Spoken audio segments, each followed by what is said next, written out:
আসসালামু আলাইকুম।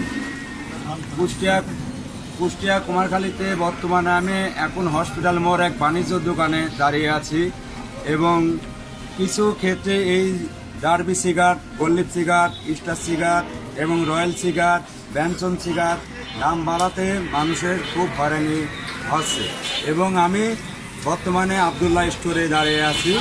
তার কিছু সাক্ষাৎকার নিচ্ছি। যা আপনি কি কোম্পানির রেট কি আপনি কত করছে? কোম্পানি ডার্বি সিগারেট 72 টাকা কোম্পানির রেট। আপনি খুচরা বিক্রি কত? খুচরা বিক্রি 8 টাকা। গোল্লিপ আপনার 15 টাকা বিক্রি, কিনা কত আপনার? 240 টাকা কিনা, 15 টাকা বিক্রি, খুচরা বিক্রি। তাহলে এই যে সিগারেট, বর্তমানে সিগারেটের দাম বাড়াতে বিশাল আকারে মানে সব কিছুতেই সমস্যা এবং আমাদের আবদুল্লাহ ভাই কাছে আমরা কি করবো, আমাদের তো স্টকে মাল নাই বলে আমরা ধরেন এখন বেশি দামে কিনে আমাদের বেশি দামে বেচা লাগছে।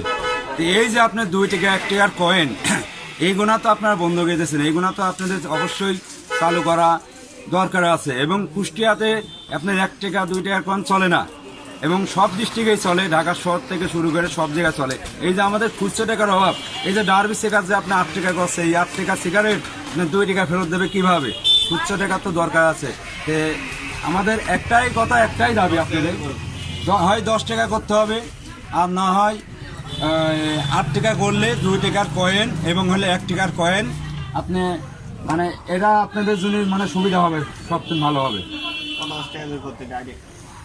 আপনার এই 8 টাকা না করে 10 টাকা করুন। গোল্লিপ 15 টাকা করেছেন, ঠিকই আছে, 5 টাকার কয়েন আছে, সমস্যা নাই।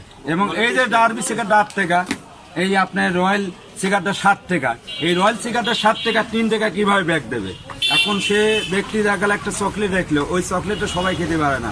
এবং তার বক্তব্য যে আমাদের তো ধরেন 1 টাকা 2 টাকা কয়েন চললে আমাদের পক্ষে সবার পক্ষেই ভালো, জনগণের পক্ষেও ভালো। জনগণের একটাই দাবি, 1 টাকা 2 টাকা কয়েনটা আপনারা চলান, ঠিক আছে?